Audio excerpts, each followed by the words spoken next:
So hello everyone, welcome to the repeaters. आज हम इस वीडियो में बात करेंगे पोस्ट प्रेफरेंस की। तो जैसे कि कल मैंने वीडियो में आपको बता दिया था कि पोस्ट प्रेफरेंस के जो फॉर्म्स हैं वो आ चुके हैं और आप उनको परसों मतलब 9 तारीख को शाम को 6 बजे से लेकर 12 तारीख को शाम को 6 बजे तक उन पोस्ट प्रेफरेंस के फॉर्म्स को आप भर सकते हैं। इसमें आपको 2-3 चीज़ें ध्यान रखनी है। पहली चीज़ तो ये कि आप जो फॉर्म्स हैं उनको मल्टीपल टाइम्स भर सकते हैं। लेट्स सपोज कि आपने प्रेफरेंस फॉर्म 9 तारीख को ही सबमिट कर दिया, ठीक है? अब आपको बाद में पता चला कि आपने उसमें गलती कर दी है, तो आप उसको रीसबमिट कर सकते हैं, आपको मल्टीपल टाइम्स उनको सबमिट कर सकते हैं। एसएससी जो आप फाइनल भरेंगे ना, उसी को फाइनल मानेगी, ओके? फिर दूसरी चीज़ आपको ये ध्यान देनी है कि जब भी आप कोई पोस्ट भर रहे हैं, तो उसके अंदर आपको मेडिकल और फिजिकल स्टैंडर्ड्स को चेक करना है कि आप उनके जो मेडिकल और जो फिजिकल स्टैंडर्ड है, उनको मैच करते हैं कि नहीं करते हैं। क्योंकि एसएससी ने क्लियरली बोला है कि अगर आपने कोई पोस्ट ऐसी चुन ली जिसके मेडिकल या फिजिकल स्टैंडर्ड आप मैच नहीं करते हैं और अगर आपको अलॉट हो गई, फॉर एग्जांपल जैसे आपने सीबीआई को सबसे टॉप प्रेफरेंस में भरा और एसएससी ने आपको सीबीआई दे भी दिया, लेकिन जब आपका फिजिकल टेस्ट हुआ या फिर मेडिकल टेस्ट हुआ, उसमें आपकी चेस्ट, जैसे फॉर एग्जांपल जो लड़के होते हैं उनके लिए चेस्ट चाहिए होती है, तो वो चेस्ट अगर आपकी उतनी नहीं है तो सीबीआई आपको डिपार्टमेंट से बाहर निकाल देगा और आपका कैंडिडेचर कैंसिल हो जाएगा। मतलब सीबीआई सीजीएल 2025 के थ्रू आपको कोई पोस्ट नहीं मिलेगी। इसलिए आपको पहले अपने मेडिकल और फिजिकल स्टैंडर्ड चेक करने हैं और उसके अकॉर्डिंग आपको सारे प्रेफरेंस फॉर्म्स भरने हैं, ठीक है? अब देखो, इसमें एक इंपॉर्टेंट चीज़ और ये है कि जो ये पोस्ट प्रेफरेंस है, इसके डाउट्स को लेकर एक हम वर्कशॉप रखने वाले हैं 2.0। ये 1 टू 1 रहेगी। मतलब मैं हर एक इंडिविजुअल के डाउट्स लूँगा कि आपको पोस्ट प्रेफरेंस को लेकर क्या डाउट है, किस तरह से भरना है, अगर ये है, अगर आपकी कितनी रैंक चल रही है, क्या कट ऑफ है या फिर क्या आपको क्या मिल सकता है, आपके लिए कौन-सी बेस्ट पोस्ट रहेगी, कौन-सा ज़ोन आपके लिए बेस्ट रहेगा, तो उन सब की बात यहाँ पर हम डिटेल में एक-एक करके करेंगे। अब ये होगा कब? ये संडे को होगा और संडे को लगभग 12 बजे के आसपास में होगा, तो एग्ज़ैक्ट टाइमिंग हम आपको टेलीग्राम चैनल पर इसकी दे देंगे, ठीक है? तो इसके लिए आप टेलीग्राम चैनल को जॉइन कर लीजिए, जिसका लिंक आपको डिस्क्रिप्शन बॉक्स में भी मिल जाएगा और कमेंट में पिन्ड सेक्शन में भी आप देख लेना, वहाँ पर भी इसका लिंक मिल जाएगा आपको, ठीक है? अब ये जो मैंने मॉड्यूल तैयार करा है, इसको पूरा अपडेट कर दिया है। अपडेट क्यों करा है कि क्योंकि जो वैकेंसीज़ है वो भी अपडेट हुई है और जो कोड है ना, ये भी अपडेट हुआ है। मतलब कोड चेंज हो चुके हैं, तो इसका आपको बिल्कुल ध्यान रखना है। पुराने वाले कोड अब काम नहीं आएँगे, नए वाले कोड से आपको पोस्ट प्रेफ़रेंस भरनी है, ठीक है? तो नई वैकेंसीज़ आपको पता है कि वैकेंसीज़ इंक्रीज़ हो चुकी हैं। अब वो किस-किस में इंक्रीज़ हुई है, वो सारा मैंने यहाँ पे लिख दिया है। देखो, लेवल 7 में कितने वैकेंसीज़ है, लेवल 6 में कितनी है। इसके अलावा लेवल जो 7 की वैकेंसीज़ है, उनको भी यहाँ पे कोड के साथ में मैंने लिख दिया है। जो अपडेटेड कोड है, वो उनका लिख दिया है, अपडेटेड वैकेंसीज़ भी यहाँ पे मैंने सारी लिख दी है। सिमिलर 4200 भी मैंने यहाँ पे कोड वगैरह मेंशन कर दिया है और वैकेंसीज़ भी यहाँ पे मैंने लिख दी है। फिर 2800 और 2400 पे ग्रेड की जो वैकेंसीज़ है, उनके भी कोड वगैरह मैंने सब यहाँ पर मेंशन कर दिए हैं। और देखो, इसमें ध्यान रखना है कि जो यूडीसी की जो पोस्ट है बीआरओ के अंदर, उसमें केवल मेल कैंडिडेट ही भर सकते हैं, फीमेल यहाँ पर अलाउड नहीं है। तो ये चीज़ भी मैंने यहाँ पे बिल्कुल रेड में मेंशन कर दी है, ओके? इसके अलावा जो स्टेट वाइज़ वैकेंसीज़ है, जैसे कि इनकम टैक्स इंस्पेक्टर हो गया, जीएसटी हो गया, ओएस हो गया, जो ईए हो गया या फिर टीए हो गया, इन सब की वैकेंसीज़ भी मैंने यहाँ पे डाली है, लेकिन ये पुरानी है।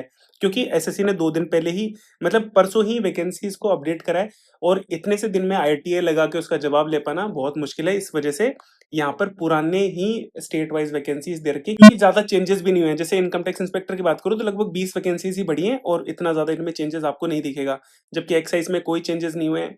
इनमें प्रिवेंटिव और एग्जामिनर, इनमें भी कोई चेंजेस नहीं है। ओएस की वैकेंसीज़ थोड़ी-सी कम हुई है 200 के आसपास, तो इसमें भी इतना कोई ज़्यादा खास चेंजेस नहीं आया है, ठीक है? और ये ईए, टीए सबकी मैंने यहाँ पर स्टेट वाइज़ वैकेंसीज़ भर दी है, ठीक है? अब देखो, सैलरीज़ के लिए मैंने ऑलरेडी आपको डिस्कस कर दिया और यहाँ पर भी मैंने लिख दिया है कि आपको जब आप जॉइन करेंगे, तो आपको एक्स सिटी में जैसे लेवल 7 में आपको कितनी सैलरी मिलेगी, तो यहाँ पे सब मैंने मेंशन कर दिया है, तो इनको आप देख लेना। इसके अलावा दिल्ली के लिए कौन-कौन सी पोस्टें होती हैं, इनका मेंशन मैंने यहाँ पे कर दिया है। कलर ब्लाइंड कौन-सी पोस्ट के लिए सूटेबल नहीं होता है, वो सारी की सारी पोस्ट मैंने यहाँ पे लिख दी है। सॉरी, ये जो कोड्स हैं ये बिल्कुल गलत है, यहाँ पे मैंने पुराने वाले कोड्स ही लिख रखे हैं, तो इनको ध्यान नहीं देना है। वो जो कोड्स मैंने शुरू में बताए थे वो बिल्कुल अपडेटेड है, ओके? तो यहाँ पर कलर ब्लाइंड को ध्यान रखते हुए आपको सारी चीज़ें करनी है। इसके अलावा कौन-कौन सी जो पोस्ट है उनमें फिजिकल स्टैंडर्ड्स चाहिए, जैसे 4600 पे ग्रेड में एक्साइज़ इंस्पेक्टर हो गया, एग्जामिनर हो गया, प्रिवेंटिव हो गया, सीबीआई हो गया, नारकोटिक्स में इंस्पेक्टर हो गया, ठीक है? 4200 पे ग्रेड में सब इंस्पेक्टर एनआई में हो गया, 2800 पे ग्रेड में ये सब हो गई। तो ये सारी पोस्ट है जिनमें फिजिकल स्टैंडर्ड्स चाहिए। अब ये फिजिकल स्टैंडर्ड्स कौन-कौन से हैं वो सारे मैंने यहाँ पर मेंशन कर रखे हैं, ठीक है? तो इनको आराम से आप देख सकते हैं। अब देखो, इसमें ये जो मॉड्यूल है ये सारा मैंने टेलीग्राम चैनल पे डाल रखा है, जिसको मैं आपको अभी आपको दिखाता भी हूँ।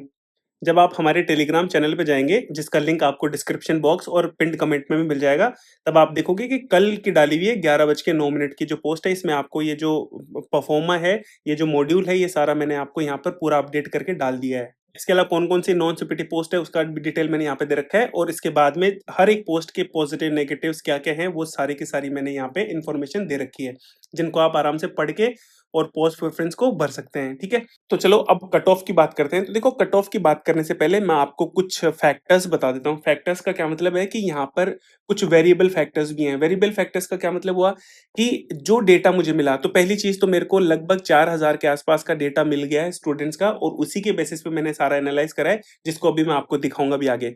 तो जिस डेटा में जैसे मान लें किसी ए स्टूडेंट ने कुछ प्रेफ़रेंस दी है, जैसे कि पहले उसने इनकम टैक्स इंस्पेक्टर दिया है, फिर जीएसटी दिया है, फिर ओएस दिया है। तो हो सकता है कि ये वो जब वो फाइनल अपना पोस्ट प्रेफ़रेंस का फॉर्म भरे, उसमें ये चेंज कर दे, ठीक है? तो इससे भी बहुत सारे फ्लक्चुएशंस आएँगे। दूसरा इसमें ये है कि मैंने ये जो एनालिसिस करा है, ये रो मार्क्स के बेसिस पे करा है। अब हो सकता है कि एसएससी बोनस और एक्स्ट्रा दे दे, जैसे कि अभी प्रोबेबिलिटी का क्वेश्चन है, उसमें तो डेफ़िनेटली आंसर चेंज होगा। इसके अलावा कोई ऐसा क्वेश्चन हो जो लोगों ने रिप्रेजेंटेशन डाली और एसएससी उसको सही मान ले, तो उससे क्या होगा लोगों के मार्क्स बढ़ेंगे और लोगों के जब मार्क्स बढ़ेंगे तो उसमें बहुत सारे चेंजेस आएँगे।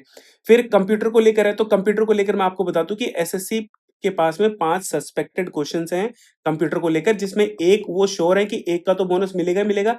अब इन 4 ये सस्पेक्टेड है, इनमें से वो कितना बोनस देते हैं, ये एसएससी पे डिपेंड करेगा। तो मेरे अकॉर्डिंग 2 क्वेश्चन का आपको कंप्यूटर में बोनस मिलेगा, मतलब अगर आपने वो 2 क्वेश्चन अटेम्प्ट करे हैं, तो आपको 8 मार्क्स मिलेंगे कंप्यूटर के अंदर, ठीक है? इससे बहुत सारे फ्लक्चुएशंस आएँगे और इन्हीं के बेस पे मैंने आपको यहाँ पर जो रैंक बताई है, हर पोस्ट के लिए, वो इन्हीं के बेसिस पे बताई है कि आपकी अगर 2 क्वेश्चन अगर एसएससी बोनस देता है, तो उसके अकॉर्डिंग आपको कितनी रैंक में आपको जीएसटी मिलेगा, एएसओ मिलेगा, ठीक है? या फिर अगर 1 क्वेश्चन अगर एसएससी बोनस देता है, तो उसमें कितना क्या आपको किस रैंक पर कौन-सी पोस्ट मिलेगी, तो ये सारी बातें मैंने एनालिसिस में ध्यान रखते हुए पूरा एनालाइज़ करा है, ठीक है? अभी मैं आपको ये दिखा देता हूँ कि मैं एनालाइज़ कैसे करा मैंने, वो डेटा भी आपको दिखाता हूँ और मैंने किस तरह से करा, वो चीज़ मैं आपको बताता हूँ। अब मैं यहाँ पर पहले आपको दिखा देता हूँ कि डेटा टोटल आया कितना था। तो देखो डेटा तो 4000 के पास आस-पास आया था, लेकिन मैंने यहाँ पर सिर्फ़ 310 तक का ही डेटा लिया और वो कितना है 2600 के आस-पास है। ठीक है? तो 2600 के आस-पास का डेटा मैंने एनालाइज़ करा है, जबकि टोटल आराम से 4000 के बाहर था। ठीक है? तो यहाँ पर मैं आपको दिखाता हूँ कि किस तरह से मैंने जो एनालिसिस है वो करा है। ठीक है? अब यहाँ पर देखो कुछ लोगों की रैंक मेंशन्ड है और कुछ लोगों की रैंक मेंशन नहीं है यहाँ पे, ठीक है? लेकिन इससे हमको रफ आइडिया लग जाएगा। कैसे? कि जैसे मान लेते हैं कि ये 9 नंबर वाला है, ठीक है? इसकी जो मार्क्स है वो 364 मार्क्स है और इसकी रैंक 18 है। तो 364 मार्क्स से ऊपर कितने लोग हैं? 18 लोग हैं। तो ये मेरे को इससे आइडिया लग गया। अगर देखो मैं किसी और की बात करूँ तो देखो यहाँ पे देखिए 349 में इनकी रैंक कितनी है? आराम से 315 के आस-पास रैंक है इनकी। ठीक है? तो इससे आइडिया लग गया कि 315 लोग इनके ऊपर है। सिमिलर आप देख सकते हैं कि यहाँ पे देखो कि 347 में अगर मैं इनकी रैंक देखूँ तो 400 के आस-पास इनकी रैंक है। ठीक है? तो इस तरह से मेरे को एक आइडिया लग गया कि इतने मार्क्स पर इतने लड़के हैं। ओके। अब देखो इसमें जो एनालिसिस है वो कैसे करा है कि इनकम टैक्स इंस्पेक्टर को लेकर अगर इनके कंप्यूटर में जब आप मार्क्स देखते हैं तो आपको आइडिया लग जाएगा कि लगभग लोग सारे जो सीपीटी की नॉन सीपीटी वाली पोस्ट है उसको क्लियर कर रहे हैं, ठीक है? अगर कोई कर भी नहीं रहा है ना जैसे कि ये 14 वाला है, ठीक है? अगर ये कर भी नहीं रहा है तो जैसे मैंने बताया कि 1 मार्क्स तो कन्फर्म इनका इंक्रीज़ होगा, तो ये आराम से लगभग सारे ऑलमोस्ट 99% लोग अ, जो नॉन सीपीटी की पोस्ट है उसको क्लियर कर जाएँगे। तो मैंने क्या करा लेट्स सपोज़ कि मैंने 50 लोग हैं, ठीक है? यहाँ पर जो 50 लोग हैं देखिए 50 लोग ये रहा, ठीक है? ये वाला नंबर है, ठीक है? मतलब जो 51वां नंबर है ना, इसमें टोटल 180 लोग हैं मतलब अगर मैं इसमें 352 मार्क्स को देखता हूँ तो इसके ऊपर कितने लोग हैं? 180 लोग हैं, ठीक है? अब मैंने क्या करा कि इस 50 लोगों में क्योंकि मेरे पास में 180 में से केवल 50 लोगों का ही डेटा है। तो मैंने इन 50 लोगों में एक एग्ज़ाम्पल लिया कि हाँ, भई पहली प्रेफ़रेंस इनकम टैक्स इंस्पेक्टर किन-किन लोगों की है। तो इन 50 में से लेट्स सपोज़ 20 लोगों की income tax inspector first preference है। तो मैंने इसको ऐसे एनालाइज़ करा कि अगर 50 लोग हैं, 50 लोग में से 20 लोग इनकम टैक्स इंस्पेक्टर को चूज़ कर रहे हैं डियर फर्स्ट प्रेफ़रेंस। तो ये टोटल लोग कितने टोटल 180 के आस-पास लोग हैं। तो ये कितना मल्टिप्लिकेशन फैक्टर हो गया 3.6 हो गया। तो मैंने इसको भी 3.6 से मल्टिप्लिकेशन फैक्टर से मल्टीप्लाई करके टोटल कितना ले लिया 72 ले लिया। मतलब 180 में से 72 लोगों ने क्या करा है इनकम टैक्स इंस्पेक्टर की पोस्ट को चूज़ करा है। इसके बेसिस पे मैंने सारा एनालाइज़ करा है, चाहे वो इनकम टैक्स इंस्पेक्टर हो, चाहे जीएसटी हो, चाहे एएसओ हो, चाहे ओएस हो, ठीक है? तो इस तरह से मैंने करा है और मैंने कंप्यूटर को लेकर भी आपको बता दिया कि लगभग लोग नॉन सीपीटी पोस्ट को क्लियर कर रहे हैं, जो टॉप वाले लोग हैं वो सारे। और अगर एक आधा कोई नहीं भी कर रहा है, तो जैसे मैंने बताया कि मिनिमम 1 कंप्यूटर में जो बोनस है वो तो मिलेगा ही मिलेगा, और अगर मेरा ओपिनियन ये है कि 2 तो मिलेंगे ही मिलेंगे आपको, 2 क्वेश्चन के मार्क्स तो आपको मिलेंगे, ठीक है? तो इसके बेसिस पे मैंने यहाँ पे एनालाइज़ करा है। तो देखो, अगर मैं मेरे एनालिसिस की बात करूँ तो इनकम टैक्स इंस्पेक्टर, अगर आप यूआर में हैं, तो अगर आपकी रैंक 400 से 500 के बीच में है, तो आपको आराम से इनकम टैक्स इंस्पेक्टर मिल जाएगा। अगर मैं ओबीसी ईडब्ल्यूएस की बात करूँ तो 700 से 750 में आपको इनकम टैक्स इंस्पेक्टर की पोस्ट मिल जाएगी। अब देखो, यहाँ पर मैंने 100 का मार्जिन इसीलिए लिया है कि जैसे कि डेटा में मैंने बताया ना कि मैंने मल्टीप्लिकेशन फैक्टर 3.6 काम में लिया है, तो ये हो सकता है कि थोड़ा ऊपर-नीचे हो। तो इसलिए इस मार्जिन को कवर अप करने के लिए यहाँ पर मैंने 100 और यहाँ पे 50 का गैप लिया है, ठीक है? अगर मैं नॉर्थ की बात करूँ, और नॉर्थ में मैंने केवल यही सिटीज़ दिल्ली, चंडीगढ़, जयपुर, अहमदाबाद, कानपुर, लखनऊ और भोपाल, यही ज़ोन मैंने इंक्लूड करे हैं। अगर इन ज़ोन की बात करूँ तो लगभग 56 के आस-पास इनमें वैकेंसीज़ हैं, इन ज़ोन्स के अंदर। तो उसके बेस पर मैंने यहाँ पर कट ऑफ आपको बताई है कि अगर यूआर में हैं आप तो 120 से 150 के बीच में अगर आपकी एआईआर है, तो इनमें से आपको कोई भी एक स्टेट मिल जाएगा। अगर ओबीसी है तो 300 से 350 में आपको इसका मिल जाएगा। यहाँ पे मैं 56 यूआर की वो बता रहा हूँ मैं, ओवरऑल नहीं बता रहा हूँ, केवल यूआर के लोगों की बात कर रहा हूँ, जो नॉर्थ के अंदर जो ज़ोन्स के अंदर वैकेंसीज़ खाली है। ठीक है? तो अगर ईडब्ल्यूएस में आपके 400 से 450 की एआईआर है, तो आपको आराम से इनकम टैक्स इंस्पेक्टर की पोस्ट नॉर्थ में मिल जाएगी। ठीक है? तो ये तो इनकम टैक्स इंस्पेक्टर की बात हो गई। अब अगर मैं जीएसटी की बात करूँ तो देखो, यहाँ पर मैंने पहले 2 बोनस को कंसीडर करा है कि अगर एसएससी 2 बोनस देती है, मतलब 8 नंबर आपके कंप्यूटर में बढ़ते हैं, तो आपकी क्या कट ऑफ होगी जीएसटी इंस्पेक्टर की। अगर 1 बोनस देते हैं तो क्या कट ऑफ होगी, और अगर कोई बोनस नहीं मिलता है तो क्या कट ऑफ होगी। अब आप ये बोलोगे कि इनकम टैक्स इंस्पेक्टर में आपने क्यों नहीं दिया? क्योंकि देखो, ऑलरेडी यहाँ पर जो नॉन सीपीटी की कट ऑफ होती है वो 18 होती है, और यहाँ पर अगर 1 का भी लेके चलूँगा तो लगभग लोग सारे पास हो जाएँगे, 99.9% पास हो जाएँगे, तो इसलिए मैंने सिर्फ एक ही कट ऑफ को यहाँ पर दिया है। इसके अलावा देखो, जीएसटी में अगर आप देखेंगे तो यूआर की कट ऑफ अगर 2 बोनस देती है तो कट ऑफ कितनी हो जाएगी, 2500 से 2800 के बीच में हो जाएगी, क्योंकि बहुत सारे लोग उस लिस्ट में आ जाएँगे। कौन सी लिस्ट में? सीपीटी वाली जो कट ऑफ क्लियर करेंगे उस लिस्ट में बहुत सारे लोग आ जाएँगे, इसलिए जो यूआर की जो कट ऑफ है वो थोड़ी कम जाएगी। कितनी? 2500 से 2800 के बीच में जाएगी, और ईडब्ल्यूएस, ओबीसी की 3800 से 4000 के बीच में जिनकी रैंक होगी उनको जीएसटी इंस्पेक्टर मिल जाएगा। लेकिन अगर एक ही बोनस दिया है, तो एक बोनस देने का मतलब होगा कि उस लिस्ट में थोड़े कम लोग पास होंगे। कम लोग पास होंगे तो आपको आराम से ज़्यादा रैंक पर भी आपको मिल सकता है। तो 3500 से 4000 के बीच में अगर आपकी यूआर कैटेगरी में रैंक है, तो आपको जीएसटी इंस्पेक्टर मिल जाएगा। ओबीसी, ईडब्ल्यूएस के अंदर 4500 से 5000 के बीच में मिल जाएगा। फिर अगर कोई बोनस ही नहीं मिलता है तो आपको लगभग 5000 के आसपास में मिल जाएगा आपको, क्योंकि बहुत सारे लोग एक्सक्लूड हो जाएँगे, क्योंकि बहुत सारे ऐसे लोग हैं जो सीपीटी कट ऑफ को पार ही नहीं कर रहे हैं। तो उनके बेसिस पे आपको ये वाली कट ऑफ आ जाएगी। ठीक है? अगर मैं एएसओ की बात करूँ, अब देखो, एएसओ का मतलब हो गया कि मैं यहाँ पे MEA, CSS, IB, railway, AHFQ, tourism, electronic जो मिनिस्ट्री है, उन सब की वैकेंसीज़ को एक मान रहा हूँ मैं, ठीक है?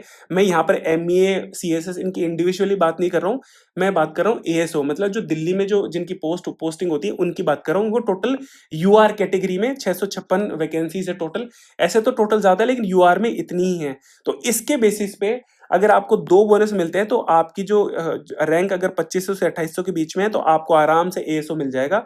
अगर ओबीसी, ईडब्ल्यूएस में है तो 3500 से 3800 के बीच में आपको आराम से एएसओ मिल जाएगा। अगर एक बोनस मिलता है तो आपको 3200 से 3600 के बीच में आपको जो है वो इतनी रैंक पे आपको एएसओ मिल जाएगा, और 4000 से 4200 के बीच में अगर ओबीसी की ईडब्ल्यूएस में है तो आपको एएसओ इतने में आराम से मिल जाएगा। ठीक है? अब ये तो चीज़ मैंने बता दी कि जीएसटी, एएसओ और इनकम टैक्स इंस्पेक्टर की मैंने बता दी। अब देखो, ओएस का जो डेटा है ना वो बहुत कॉम्प्लिकेटेड है। कॉम्प्लिकेटेड क्यों है? क्योंकि अगर मैं बात करूँ तो शुरू के जो 3000 लोग हैं उनमें से केवल 400 लोगों ने ही ओएस को चूज़ करा था। ये जो इतना तो मैंने डेटा एनालाइज़ कर लिया था, लेकिन इसके बाद से कॉम्प्लिकेटेड चीज़ें हो गई। कॉम्प्लिकेटेड चीज़ें क्यों होगी? क्योंकि लगभग मेरे को 2700 के आसपास का डेटा देखना था, मतलब टोटल ओएस की वैकेंसीज़ का।